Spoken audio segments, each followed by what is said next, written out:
مرد را شکافت و عرضه کرد: گفتن از عابدی و انس و الفت او با چمران بسیار زیباست، اما چون او خود نخواست خاموش می‌مانید.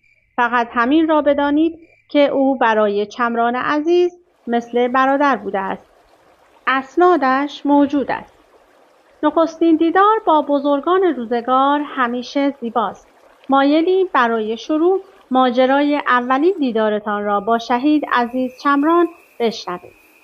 من روز 28 مرداد 58 چمران عزیز را برای اولین بار زیارت کردم.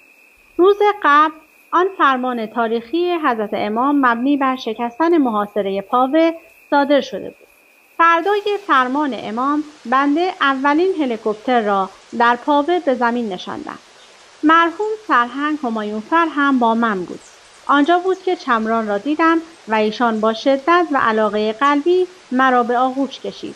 عجیب بود که حس می‌کردم سال‌هاست ایشان را می‌شناسم. همان موقع خیلی صمیمی شدیم. همان موقع در جلسه خصوصی که با ایشان داشتم عرض کردم که فرمانده عملیات هوایی کل این منطقه من هستم. شما هر امری که دارید در خدمتم. حتی خدمتشان عرض کردم که اگر برای حضرت امام در قم پیامی دارید می توانیم با دستگاه‌های ما پیام را مخابره کنیم. سال بعد آن هنگام ایشان در چه سمتی فعالیت می‌کردند؟ شهید عزیز چمران در آن موقع معاونت دولت موقت